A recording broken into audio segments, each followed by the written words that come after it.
এই সেই ফাঁসির মঞ্চ, যেখানে কত তরতাজা স্বাধীনতা সংগ্রামীদের ফাঁসি হয়েছিল। প্রাণ দিয়েছিলেন ক্ষুদিরাম, বিনয় বাদল দীনেশ। আর এটা হলো অটোপসি রুম। ফাঁসির পর ডেড বডিগুলো এখানেই পোস্টমর্টম করা হতো। এটা হলো শহীদ স্তম্ভ। এখানে আসলে সেই বীর যোদ্ধাদের কথা মনে পড়ে যায়, যারা স্বাধীনতা সংগ্রামের জন্য তাদের জীবন বলি দিয়েছিলেন। মনে পড়ে যায় সেই অত্যাচারের কথা, ইংরেজরা যেভাবে তাদের অত্যাচার করেছিল, সেই অত্যাচারের কথা মনে পড়ে যায়। একবার বিদায় দে মা, ঘুরে আসি। একবার বিদায় দে মা, ঘুরে আসি। হাসি হাসি পূর্ব ফাঁসি দেখবে ভারতবাসী। আমি হাসি হাসি পূর্ব ফাঁসি দেখবে ভারতবাসী। একবার বিদায় দে মা, ঘুরে আসি। সারা দেশ জুড়ে যখন স্বাধীনতা সংগ্রামের ঝড় উঠেছিল, ঠিক সেই সময় আদি গঙ্গার পাড়ে 21 ফুট লম্বা একটি পাঁচিল ঘেরা জেল তৈরি হয়, যার নাম হচ্ছে আলিপুর জেল। যে জেলটি একের পর এক ঠিকানা হয়েছিল স্বাধীনতা সংগ্রামের কিংবদন্তি যোদ্ধাদের। আর আজ আমরা সেই আলিপুর জেল মিউজিয়াম আপনাদেরকে ঘুরে দেখাবো। আলিপুর জেল মিউজিয়াম, চলুন প্রথমে জেনে নেওয়া যাক এখানে কিভাবে আপনারা আসবেন। আমরা এখন আছি যতীন দাস মেট্রো স্টেশনে। আমার পিছনে আছে যতীন দাস মেট্রো স্টেশনের 3 নম্বর গেট। আপনারা যে মেট্রো স্টেশন দিয়ে আসুন না কেন, দমদম হোক বা কবি সুভাষ হোক বা এসপ্ল্যানেড, যে কোনো মেট্রো স্টেশন থেকে আসুন না কেন, এসে নামতে হবে আপনাদেরকে Jatin Das park metro station. এখান থেকে সামনেই রয়েছে হাজরা মোড়। 3 নম্বর গেট থেকে বার হয়ে আপনাদের ওই হাজরা মোড়ে যেতে হবে। তারপর ডান দিকের রাস্তাটা ধরে আপনাদেরকে পৌঁছাতে হবে আলিপুর জেল মিউজিয়ামে। আপনারা চাইলে হাজরা মোড় থেকে অটো ধরে নিতে পারেন, যার ভাড়া পড়বে 10 টাকা করে, যেতে লাগবে 5 মিনিট। আপনি পায়ে হেঁটেও যেতে পারেন। পায়ে হেঁটে যেতে আপনাদের টাইম লাগবে 10 থেকে 15 মিনিট।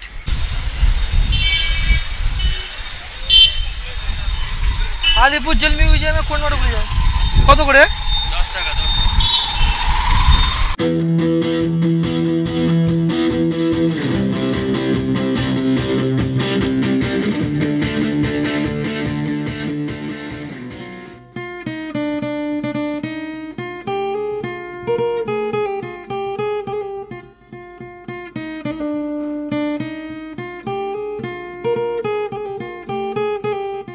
দেখুন, ঢুকতেই এখানে আছে পার্কিং জোন, আর এটা হলো মূল এন্ট্রান্স।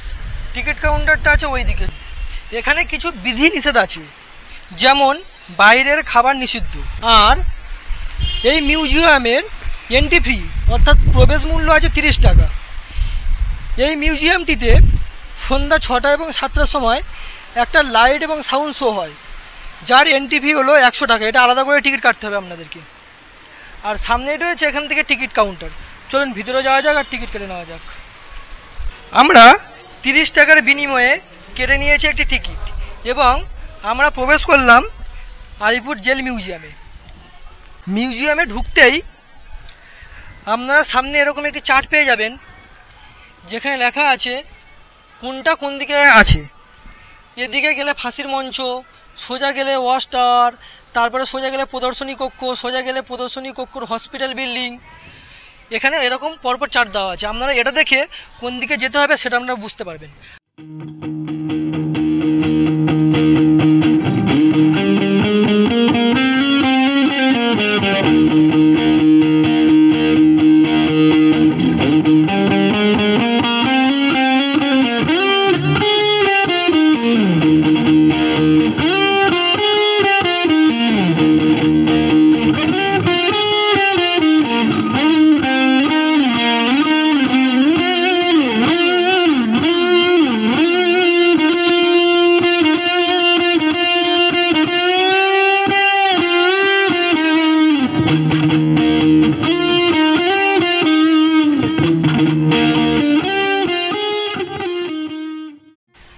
এটা হলো শহীদ স্তম্ভ। এখানে আসলে সেই বীর যোদ্ধাদের কথা মনে পড়ে যায়, যারা স্বাধীনতা সংগ্রামের জন্য তাদের জীবন বলি দিয়েছিলেন। মনে পড়ে যায় সেই অত্যাচারের কথা, ইংরেজরা যেভাবে তাদের অত্যাচার করেছিল সেই অত্যাচারের কথা মনে পড়ে যায় তাদের আত্মহত্যের কথা। এখানে আসলে মনটা অনেকটাই ভারাক্রান্ত হয়ে পড়ে। আর সেই সব কিংবদন্তি বীর যোদ্ধাদের স্মৃতির জন্য এই স্তম্ভটি করা হয়, নাম হলো শহীদ স্তম্ভ। দেখুন, কারাগারে ফাঁসির মঞ্চে আত্মাহুতি। এখানে আছে শহীদ অনন্তহরি মিত্র, তারপর প্রমোদ রঞ্জন চৌধুরী, দীনেশ গুপ্ত। শহীদ স্তম্ভটি কেন তৈরি করা হয়েছিল একটু দেখে নিন। যে স্বাধীনতা সংগ্রামীরা ফাঁসির মঞ্চে কিংবা অমানসিক অত্যাচারের শিকার হয়ে অথবা অসুস্থ হয়ে এই বন্দিশালায় মৃত্যুবরণ করেছেন এবং কেউ কেউ আত্মহরণের পথ বেছে নিয়েছেন, তাদের এই স্মৃতিস্তম্ভের মাধ্যমে স্মরণ করা হচ্ছে। যারা দেশের জন্য এইভাবে আত্মোৎসর্গ করলেন তাদের নাম খোদাই করে এই স্মৃতিস্তম্ভটি নির্মাণ করা হয়েছে। দেখুন, এদিক দিয়ে গেলে আপনারা পরপর পাবেন ফাঁসির মঞ্চ, নেহেরু কক্ষ, নেতাজি কক্ষ, চিত্তরঞ্জন দাস কক্ষ, বিধানচন্দ্র রয় কক্ষ, এইসবগুলো পরপর পেয়ে যাবেন। চলুন যাওয়া যাক একের পর এক। দেখুন, আমরা এখন প্রবেশ করছি ফাঁসির মঞ্চে। সামনেই রয়েছে ফাঁসির মঞ্চ। এখানে ঢুকলেই সত্যি গা ছমছম করে এবং গা শিহরিত হয়ে ওঠে। এখানে কত বাংলার তরতাজা যুবক শুধুমাত্র স্বাধীনতা সংগ্রামের জন্য তাদের প্রাণ বলি দেয়, শুধুমাত্র ভারত মাতাকে ইংরেজদের হাত থেকে মুক্ত করার জন্যে। এটা হলো ফাঁসির মঞ্চ। এখানে ডবল ফাঁসিরও ব্যবস্থা আছে।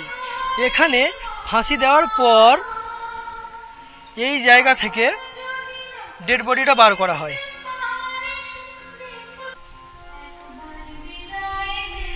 দেখুন, এটা হলো অটোপসি রুম, অর্থাৎ ফাঁসি দেওয়ার পর যেখানে এনে ডেড বডিগুলোকে পোস্টমর্টম করা হয় সেটা হলো এই ঘর। একে বলা হয় অটোপসি রুম। চলুন অটোপসি রুমটা একটু দেখিয়ে আনি।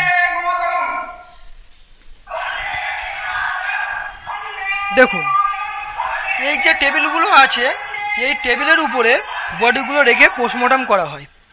এখানে পরপর দুটো টেবিল আছে। একবার বিদায় দে মা, ঘুরে আসি। একবার বিদায় দে মা, ঘুরে আসি।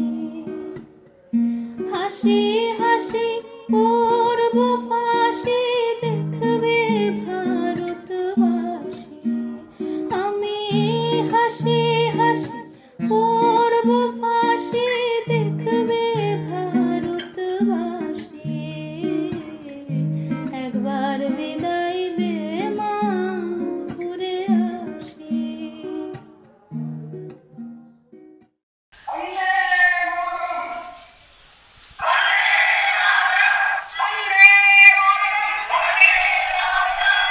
দেখুন, এই ফাঁসির মঞ্চের পাশেই রয়েছে একটি দ্বিতল বাড়ি, লাল রঙের দ্বিতল বাড়ি। এখানে কয়েদিদের এনে রাখা হতো এবং এখানে যে কটা জানালা আছে সেই জানালা দিয়ে কয়েদিদের জোরপূর্বক ফাঁসি দেওয়া দেখানো হতো, যাতে করে স্বাধীনতা সংগ্রামের অনেক গোপন তথ্য তারা ইংরেজদের কাছে বলতে পারে। তার জন্য এখানে জোরপূর্বক ফাঁসি দেওয়া দেখানো হতো কয়েদিদের। এই ফাঁসির মঞ্চে প্রথমে ফাঁসি দেওয়া হয় কানাইলাল দত্তকে, যেটা ছিল 1908 সাল। আর এই ফাঁসির মঞ্চে সর্বশেষ অর্থাৎ লাস্ট ফাঁসি দেওয়া হয় 2004 সালে ধনঞ্জয় চট্টোপাধ্যায়কে। 2004 সালের পর এই ফাঁসির মঞ্চে আর কোনো ফাঁসি দেওয়া হয়নি। এই অটোপসি ঘরের পাশে কয়েকটা কুঠুরি আছে। যেসব কয়েদিদের ফাঁসির দিন নির্ধারিত হয়ে যায়, ফাঁসির দিনের আগের রাতে এইসব কুঠুরিতে তাদেরকে রাখা হয়। এখন আমি আপনাদেরকে দেখাবো যে কয়েদিখানায় ফাঁসির আগের দিন রাতে কয়েদিদেরকে এনে রাখা হতো, সেই একটি কয়েদিখানা আপনাদেরকে দেখাবো। চলুন সেই কয়েদিখানা একটা দেখে আসি। এখানে একটা কয়েদিখানা আছে, তার পাশেও একটা কয়েদিখানা আছে, এরকম পরপর 2-3টে কয়েদিখানা আছে। যখন ফাঁসি হবে কয়েদির, তার আগের দিন রাতে এসে এখানে রাখা হতো। দেখুন এখানেই আছে একটি শোয়ার জায়গা, যেখানে কয়েদিরা রাতের বেলা করে শুতো। এই রুমের মধ্যেই আছে এখানে বাথরুম, অর্থাৎ টয়লেট করতো বা বাথরুম করতো, যাই করতো এখানেই করতো, এখানেই খেত, এখানেই শৌচাগার করতো এবং এখানেই শুতো। তাহলে আপনারা বুঝতে পারছেন তো একটা কয়েদির জীবন কতটা কষ্টের ছিল। তারা এই কয়েদিখানা থেকে বার হতে পারতো না, তাদের সব কিছু এই কয়েদির খানার মধ্যেই করতে হতো। দেখুন এখানে আছে নেতাজি সেল, বিধানচন্দ্র রয় সেল এবং জিতেন্দ্র মোহন সেনগুপ্ত সেল। চলুন এখন ভিতরে যাওয়া যাক।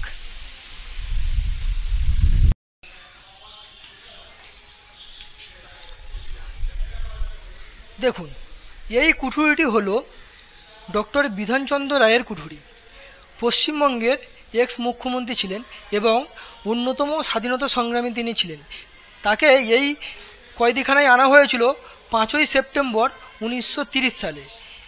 5ই সেপ্টেম্বর থেকে তিনি 16ই জানুয়ারি 1931 পর্যন্ত এই কারাগারে বন্দী ছিলেন। আইন অমান্য আন্দোলনের সময় তার কার্যকরী ভূমিকার জন্য তিনি কংগ্রেসের ওয়ার্কিং কমিটির সদস্য হিসেবে মনোনীত হন।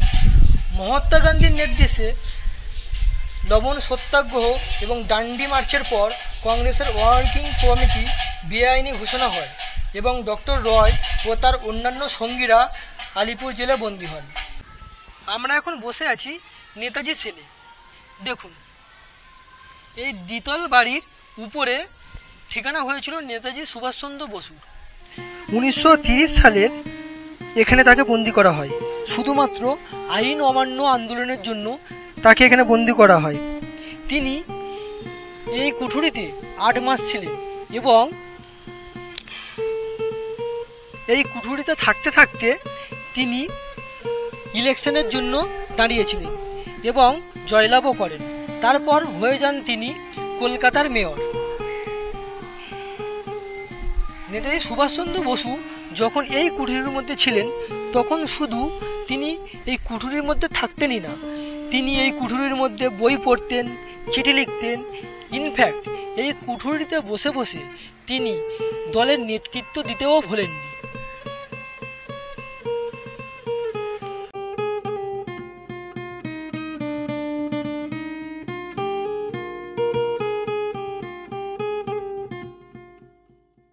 দেখুন এটা হলো নেহেরু কক্ষ।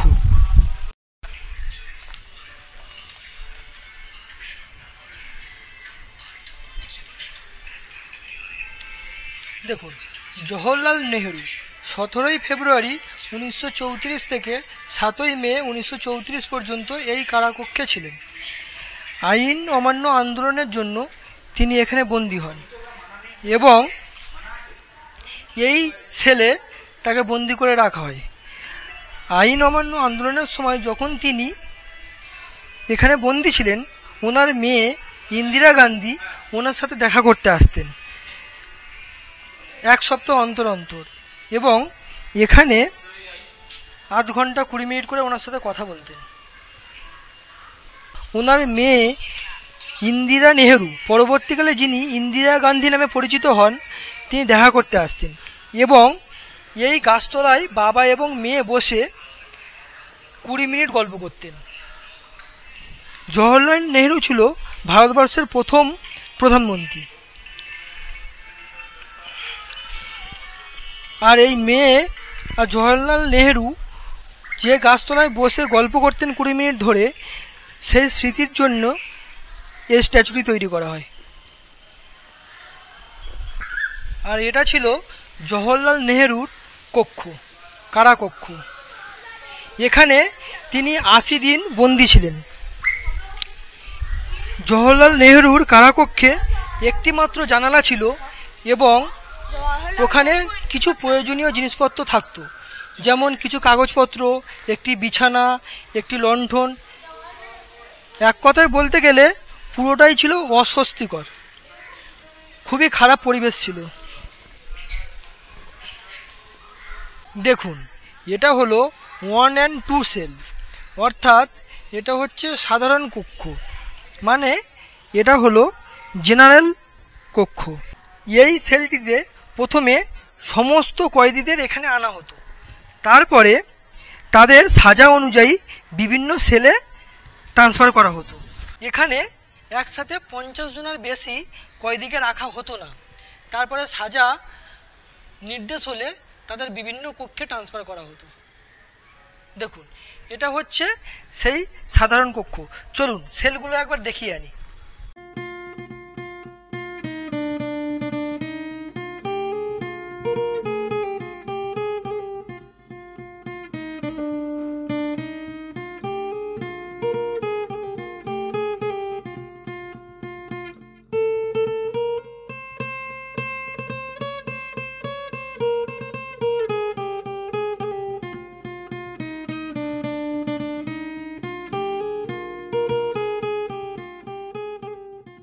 প্রত্যেকটি সেলের লক সিস্টেম বাইরে।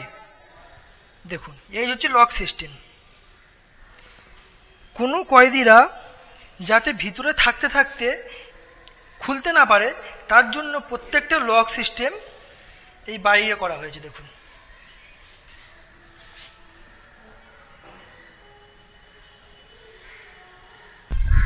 দেখুন এটা হলো ওয়াচ টাওয়ার।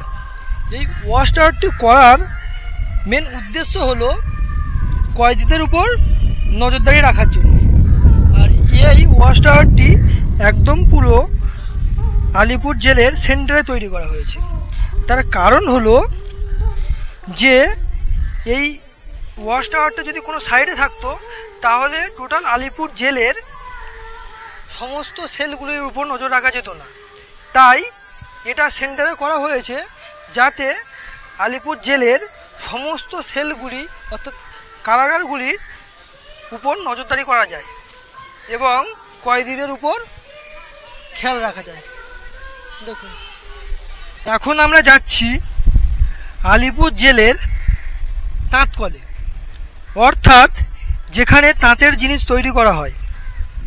এই জেলটিতে এই তাঁতকলটা তৈরি করা হয়েছে এবং যে কয়েদিরা থাকে তাদেরকে দিয়ে এখানে কাজ করানো হয়, তাদেরকে দিয়ে বিভিন্ন রকমের তাঁতের জিনিস তৈরি করা হয়। চলুন সেইগুলো একটু দেখিয়ে আনি। দেখুন, এটা হলো সেই তাঁতকল।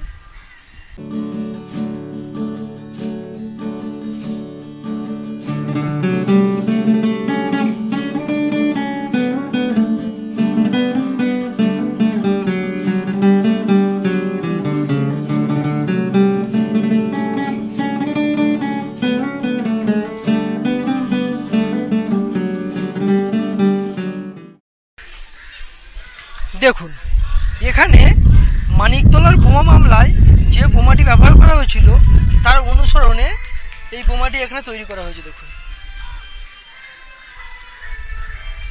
কি বিশাল বড় বোমা। দেখুন,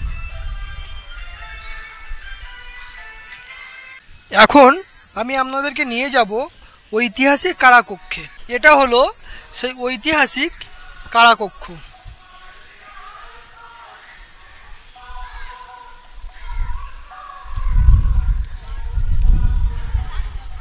এই ঐতিহাসিক কারাকক্ষটি ঠিক আগেকার যেমন ছিল ঠিক তেমনই আছে। এখানে কোনো রিনোভেট করা হয়নি। দেখুন, ঐতিহাসিক কারাকক্ষটি একদম অবিকল আগের মতোই আছে, পুরো অবিকৃত অবস্থায় রয়েছে। এটা শুধুমাত্র রিনোভেট করা হয়নি, তার কারণ সেই জেলের ফিলিংসটা যাতে যা নষ্ট না হয়, তার জন্য সেই আগে আলিপুর জেল যেমন ছিল ঠিক তেমনই রয়েছে। এটা একদম অবিকৃত অবস্থায় রয়েছে, কোনো রেনোভেট করা হয়নি।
এটা হলো পুলিশ মিউজিয়াম।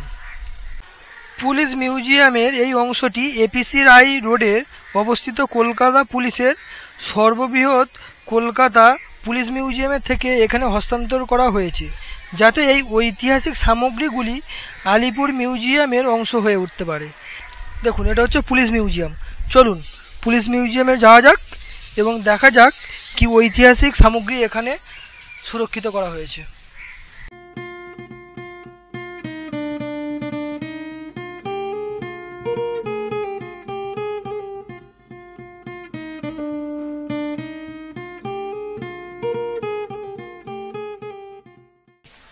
পুলিশ মিউজিয়ামের এই রুমটি হলো ঢাকা ষড়যন্ত্র মামলা 1910 সালে যেটা হয়েছিল তার মিউজিয়াম। সেই 1910 সালে ঢাকা ষড়যন্ত্র মামলাতে যে ওয়েপেনগুলো, যে অস্ত্রশস্ত্রগুলো ব্যবহার করা হয়েছিল, সেখানে যে যে অস্ত্রগুলো ছিল সেগুলো এখানে সংরক্ষিত করা হয়েছে। দেখুন, এর মধ্যে আছে 10 চেম্বারযুক্ত বন্দুক, আছে 5 চেম্বার রিভলভার। দেখুন, এটা হলো বোমার খোল।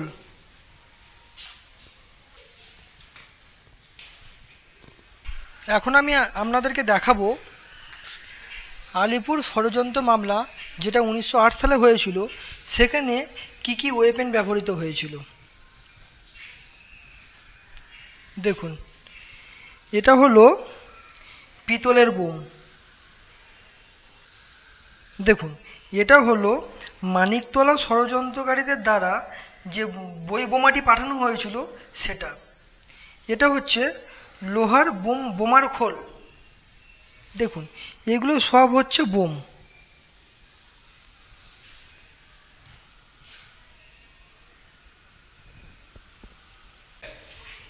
দেখুন, এগুলো হচ্ছে বুলেটের মাথার অংশগুলো, যেগুলো মৃতদেহের থেকে বার করা হয়েছিল।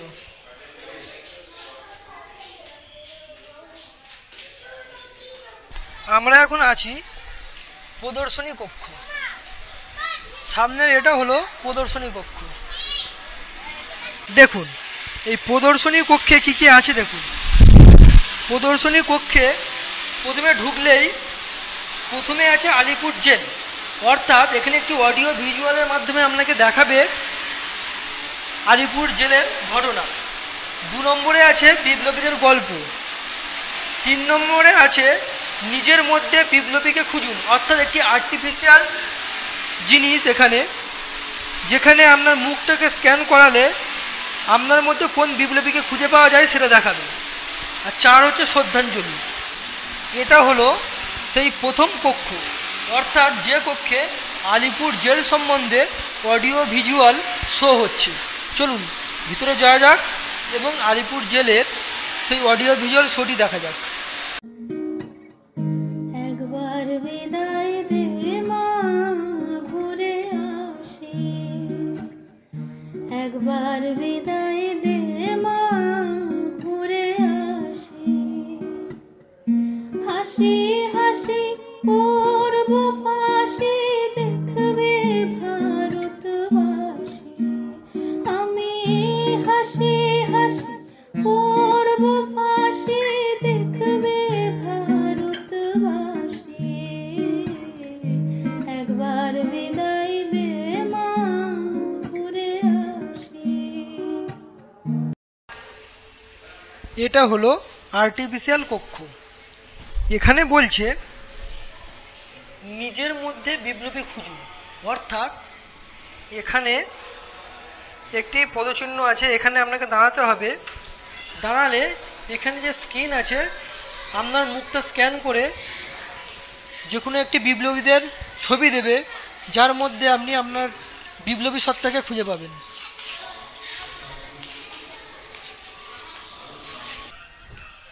দেখুন, এটা হচ্ছে প্রদর্শনী কক্ষ। এই কক্ষের সামনে রয়েছে হচ্ছে ফুড জোন। দেখুন, এখানে রয়েছে ফুড জোন। আপনারা যারা এখানে আসবেন চাইলে এই ফুড জোন থেকে আপনারা বিভিন্ন খাবার খেতে পারেন। এতক্ষণে তো আপনারা পুরো ভিডিওটি দেখলেন। আর আমাদের স্বাধীনতা সংগ্রামী ও মুক্তিযোদ্ধাদের সম্পর্কে ইতিহাসও জানলেন। আশা করছি আজকের পর্বটি আপনাদের ভালো লেগেছে। ভিডিওটি ভালো লাগলে একটি লাইক করে দেবেন আর অবশ্যই শেয়ার করবেন। আর আমাদের চ্যানেলে নতুন হলে চ্যানেলটি সাবস্ক্রাইব করতে ভুলবেন না। আজকের পর্বটি এই পর্যন্তই। ফিরে আসছি নতুন কোনো এক পর্ব নিয়ে। ততক্ষণে আপনারা সবাই সুস্থ থাকুন। ধন্যবাদ।